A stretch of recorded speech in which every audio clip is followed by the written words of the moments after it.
Czy Vani to Vanessa? Te postaci to tak naprawdę dwa całkowicie przeciwieństwa, konkretnie napisane w taki sposób, żeby miały ze sobą nic wspólnego. Ale też napisane w taki sposób, żeby wyglądały na tą samą postać, w końcu Vani i Vanessa. Różnice nie muszą jeszcze nic znaczyć, to mogą być dwie osobowości w jednym ciele, może Vani to Vanessa pod kontrolą Glitchtrapa, może Vani to jej prawdziwe oblicze, a Vanessa to tylko przykrywka, może coś jeszcze innego. W takiej trylogii książkowej na przykład William stawał się kimś innym, kiedy zakładał strój. Mógł nie współpracować bez maski. Temat masek, ukrytych intencji, manipulacji, wszystko to jest do pewnego stopnia możliwe, ale nie wiemy, czy o to właśnie chodzi w Vanessie. Jest sporo argumentów w każdą stronę. Dlatego zbiorę wszystko, co mogę na temat dziewczyn. Póki co interpretuję Vanessę jako postać z e-maili Special Delivery, stróża nocnego Security Breach, a także pacjenta 71. Vani interpretuję jako beta-testerkę Help Wanted, osobę w stroju królika i pacjenta 46. To jest taki bardzo podstawowy podział, to są albo dwie różne osoby, albo dwa oblicza jednej Vanessy. Ciekawostka, Vani i Vanessa mają różnych voice aktorów. Nie musi też nic znaczyć, na pewno pozwoliło im to utrzymać tajemnicę, ale co zabawne, beta-testerka Help Wanted ma jeszcze inny głos. 3 różnych aktorów. Podobno na trailerze Security Breach był jeszcze 4.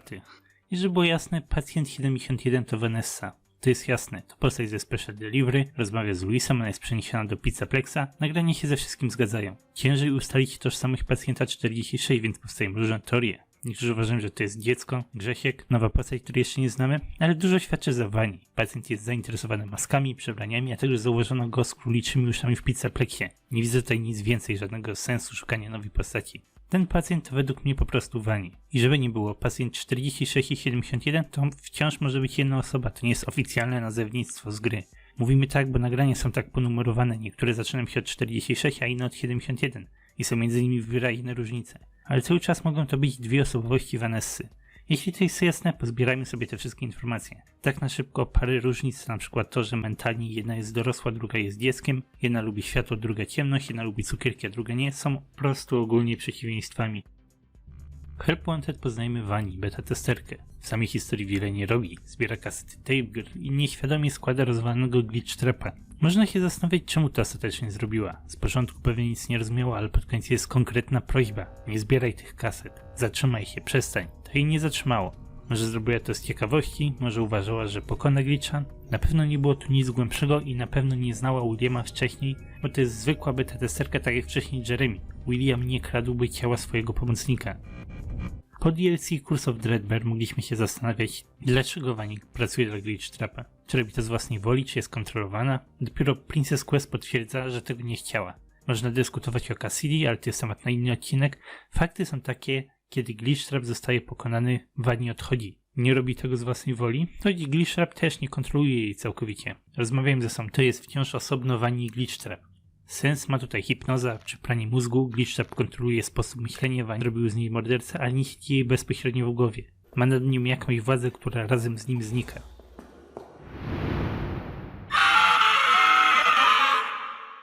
Z Jeremy miało być pewnie podobnie. William rozmawiał z nim, wpływał na niego i Jeremy zrobił sobie nawet maskę, ale jego zdrowie mentalne ucierpiało, oszalał i okaleczył się lub nawet zginął. Chodzi tu więc o manipulację, kontrolę, hipnozę. Kiedy Glitchtrap ginie, Vani zostaje uwolniona. Skąd teoria, że pacjent 46 jest dzieckiem? Głównie dlatego, że nie rozumie trudnych słów i terapeuci często muszą je wyjaśnić. 4. nagranie mówi, że krzesło nie pasuje do pacjenta, co niektórzy rozumieją jako małe dziecko na zwykłym krześle. Potem wchodzi też drobna informacja, że terapeutka pracuje z każdym, od małych dzieci do starszych ludzi. Mimo to już na samym początku dostajemy informację, że takie rozmowy są prowadzone ze wszystkimi związanymi z tą firmą. Pacjent 46 jest związany z Fazbear Entertainment, jest tu pracownikiem. Firma ma dostęp do jego komputera. Jakiekolwiek dziecko nie ma tutaj sensu, to pracownik. Najwyraźniej żyje w swoim własnym świecie. Rozumie tylko komputery, więc jest przegłupi i nie rozumie trudnych słów. Może winę ponosi pranie mózgu. Vani została narzędziem w rękach Glitchtrapa i skupia się tylko na swojej roli, a nie rozumie wiele więcej. Vani jest hakerem i to też było głównie omawiane w nagraniach. Już na 4. płycie jest porównana do hakera. Terapeutka mówi, że zgodnie z teoriami pracowników Pizzaplexa, Vani hakuje ich cały system. Gdyż nawet nie są zawirusowane roboty, tylko zupełnie nowe schematy działające na zasadach Vani. W przypadku obu dziewczyn mowa o zaszyfrowanych rozmowach. Ktoś tutaj rozmawia ze sobą i ktoś kimś manipuluje. Ale pacjent 46 jest osobą, która te wiadomości wysyła. To złoczyńca w tej historii, manipulator. Następny argument za tym, że to jest Vani i Glitchtrap. Pacjent 46 twierdzi, że przeszedł silną traumę rodzinną, ale to jest kłamstwo. Już 6. nagranie nam mówi, że pacjent nie ma żadnej emocjonalnej więzi z tym wydarzeniem. to zwyczajny referat, a nie prawdziwe przeżycia. Ostatnie, 16 nagranie już bezpośrednio mówi, że pacjent 46 miał normalną rodzinę i kłamał. Opowiada czyją historię. I opowiadał historię Vanessy. Ten pacjent udaje, że jest Vanessą. A przynajmniej siostrą Vanessy, bo nie szukają terapeutów, którzy rozmawiają z obiema dziewczynami. Można uważać, że to podobieństwo świadczy za 2 osobowościami, ale raczej tego nie widzę, bo nie są tak traktowane. Jeśli trauma rodzinna jest sprawą Vanessy, to czemu terapeuci wypytują o nią drugą osobowość, która wyraźnie nie ma z tym związku? To są takie ogólne informacje o Vanii. Spójrzmy teraz na perspektywę Vanessy. Vanessa to pracownik Fazbear Entertainment i stróż nocny. Stróżuje w firmie związanej ze Special Delivery i potem stróżuje w Pizzaplexie. E-maile mówią, że została przeniesiona z pozycji stróża nocnego na pozycję stróża nocnego, ta sama pozycja w innym miejscu. Co ważne w historii Vanessy to to, że się boi, jest słaba. Vanii mówi cały ten monolog Felpuente, nie martw się, nikt nic nie podejrzewa, uda się nam, będzie fajnie. Bezpośrednio rozmawia z Glitchtrapem, jest mu posłuszna, dobrze się bawi, tańczy w stroju Vanii. Z drugiej strony Vanessa się boi, nie wolno jej rozmawiać o Williamie, boi się, że ktoś nasłuchuje, że ktoś widzi to, co ona robi. Vanessa jest po prostu manipulowana. To dosyć istotna różnica. Nikt nie mieszał jej w głowie, nikt nie ma z nim jakiegoś bezpośredniego kontaktu. To się jej jednak grozi. Może zginąć. Jej bliscy mogą zginąć. Nie jest to jakoś bezpośrednio rozwinięte, ale wyraźnie nie ma wyboru. Special Delivery bardzo ten wątek rozwija. Louis często mówi o zmyślonym przyjacielu Vanessy, o jej historii przeglądania i dziwnych zakupach. Wydaje mi się, że to wszystko wiąże się z Vanii, bo popatrzcie na ten przykład. Vanessa sama sobie kupuje rzeczy i twierdzi, że je od kogoś dostała. Kupiła sama sobie kwiaty i czekoladki z notatką "kwiaty na twój grób" od zmyślonego chłopaka.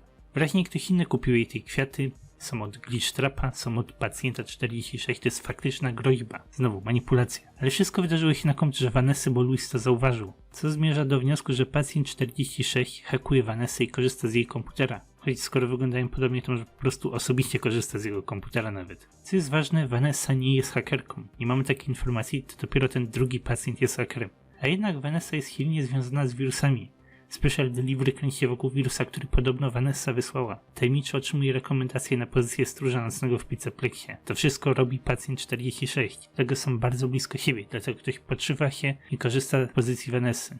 Oczywiście całe Special Delivery zdaje się sugerować coś zupełnie innego. Łatwo tutaj wyciągnąć wniosek, że Vanii jest po prostu drugą osobowością Vanessy. Louis widzi 2 oblicza Vanessy, raz jest miła, przyjazna, zwyczajna, a raz jest mroczna, nieprzystępna, zainteresowana narzędziami tortur. To byłoby rozwiązanie, ale wciąż mamy problemy. Zaszyfrowane wiadomości nie miałyby sensu. Trauma rodzinna nie ma sensu. Terapeuci traktują pacjenta 46 i 71 jako 2 osoby, 2 całkowite osoby. Nie ma sensu wypytywać jednej osobowości o przeszłość, skoro to druga osobowość ją przeżyła.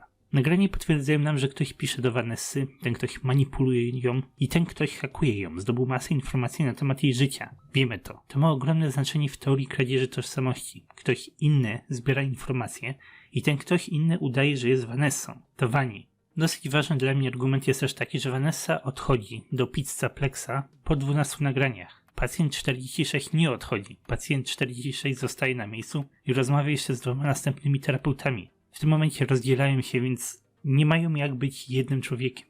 I wydaje mi się, że to jest dopiero jej początek. To póki co jeszcze nie jest w Vanii. Beta testerka znalazła kozła ofiarnego i powoli zaczyna się do niej upodabniać. Opowiada historię Vanessy i pewnie próbuje wyglądać tak jak Vanessa. Ciężko jest zmienić twarz, operacje plastyczne istnieją, ale wydaje mi się, że to po prostu ktoś podobny, żeby Vanii mogła później jeszcze bardziej się do niej upodobnić. Coś takiego. W tym momencie Vanii używa swojego prawdziwego imienia, którego nie znamy, ale używa już historii Vanessy w sesjach terapeutycznych. Terapeuci mogą się dziwić, że słyszą podobną historię od 2 osób, ale nie ma to znaczenia, bo bardzo szybko ci terapeuci znikają i zostają zastąpieni. Taki jest mój ogólny wniosek. Vanii to nie jest Vanessa. Gdyby było inaczej, to te retro płyty w Security Beach nie mają żadnego celu. Ich celem jest pokazać nam tożsamość tych 2 pacjentów. Jeżeli ktoś twierdzi, że to jest najzwyczajniejszy red herring, czyli próba oszukania nas niewłaściwymi wskazówkami, to nagle płyty nie mają znaczenia. Red herring działa tak, że coś wygląda w jeden sposób, ale tak naprawdę ma inne znaczenie. Is that the bite of 87? Nie ma tutaj tego innego znaczenia. Idea 2 osobowości nic nowego nie wnosi. Musiałaby to być jakaś inna postać, a nic za tym nie świadczy. Relacja Vanii i Vanessy jest w głównej mierze twistem. Steele stworzył beta-testerkę w Help Wanted i później powstało Special Delivery, które niby rozwijało nam tą postać. W tym czasie dowiedzieliśmy się, że królik to Vanii, potem poznajemy Ness, czyli Vanessę A. Brzmi jak coś oczywistego, Vanii to Vanessa. Potem były figurki, ludzie się zaczęli zastanawiać, czemu dziewczyny są przedstawione jako różne postacie. To oczywiście nie musiało nic znaczyć. Moglibyśmy dostać figurkę Williama i Springtrapa obok siebie i nikt by nie narzekał. Ale według mnie to wszystko właśnie prowadziło do twista. To był red herring, złe wskazówki, które miały zostać później rozwiane. Security Breach kręci się wokół zagadki Vani i Vanessy, do tego historia zmierza. Można to też rozwiązać bardzo na chama. To dwie różne postacie, bo to bardzo w stylu Scotta. Wprost. Przed premierą FNAF 4 ja sam wiedziałem już, że tam nie będzie The Bite 287, bo to był oczywisty bite. Miałem rację, choć wciąż trzeba było zrozumieć prawdę dookoła tego wydarzenia. I tutaj też był bite i prawda do odkrycia. Prawdą jest według mnie kradzież tożsamości, manipulacja, szantaż. Żeby było też jasne, Vanessa A to z całą pewnością nie jest Vanessa Afton. Jej ojciec się nazywa Billa, to jest skrót od William. Wow, nie ma znaczenia. To może być samo w sobie tym red herringiem, to jest sugestia, ale do niczego nie zmierza. Vanessa nie może być córką Williama, jest za młoda, nie ma sensu tego nawet dyskutować według mnie. Beta testerka Help Wanted znalazła kozła ofiarnego, kogoś do siebie podobnego i wykorzystuje Vanessę do własnych celów. Szantażuje ją i hakuje. Używa jej historii jako swojej własnej. Korzysta z jej komputera, żeby wysyłać wirusy i kupować rzeczy. Powoli staje się Vanessą. Nie wiem jak się naprawdę nazywa. To Vani, bo używa twarzy Vanessy. Pani stróż nocny jest przeniesiona do Pizzaplexa, bo to pozwala Vani działać. Pozwala im zinfiltrować budynek i zacząć Security Breach. Teraz tu rządzą i mogą robić to co im się podoba. Porywać dzieci. Robić to cokolwiek się dzieje z Williamem Aftonem.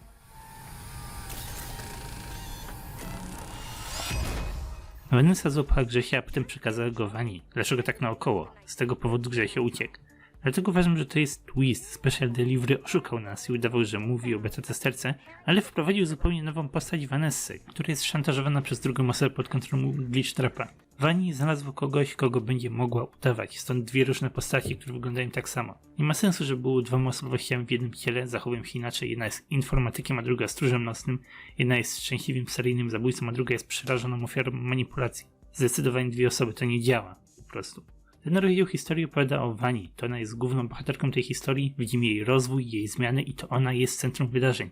Vanessa jest częścią tej historii. I nie ma tutaj nic innego, to nie jest historia Grzesia, to nie jest historia Aftonów, to jest po prostu rozwój historii Vani. Szkoda tylko, że został tak zepsuty poprzez wyciętą zawartość z tej gry. Tyle na dzisiaj. Podoba wam się ta teoria? Od grudnia pojawia się masa różnych interpretacji, może widzieliście film MatPata ledwo co. MatPat bardzo ciągnie temat Aftonów i sam przyznaje, że jest trochę sfrustrowany tą grą, a w jego wyjaśnieniach widać luki, choć wygląda jakby do tego cała gra zmierzała. Całkowicie rozumiem ten sposób myślenia, sam go prowadzę, ale ja widzę tutaj coś zupełnie innego, historię Vani. Wydaje mi się, że tutaj luk nie ma. Wszystko co MatPat mówił o Grzesiu i o karteczkach w Pizzaplexie mógłbym przełożyć na Vani. Kod binarny dla maniaczki komputerowej. Jakieś rzeczy na pewno nie dopowiedziałem i ten wątek nie jest kompletnie wyjaśniony, ale jestem pewny, że to jest dobra droga, to jest solidna postawa. Już kiedyś Scott powiedział, że jeśli gra nie pasuje ci do teorii, to teoria jest zła. Jeśli czujesz frustrację, to wciąż jesteś w złym miejscu, tak mi się wydaje. Frustracja w dużej części wynika z tego, jak dużo zostało wycięte z tej gry, ale uważam, że wciąż da się coś satysfakcjonującego stąd wyciągnąć. Nie idźmy w stronę, że to jest Scott, wszystko jest możliwe, bo właśnie wtedy dochodzimy do momentu, że ludzie widzą bardzo niesatysfakcjonujący wątek i mówią, nie znoszę tego, ale to chyba jest poprawna informacja. Nie. Każda poprzednia gra ma albo zadowalające rozwiązanie, albo rozwiązanie, którego jeszcze nie rozumiemy, ale pewnie będzie zadowalające. Dawno nie wrzucałem filmów i moje duże podsumowanie serii chciałbym wrzucić do końca miesiąca, ale nie obiecuję. Małe szanse.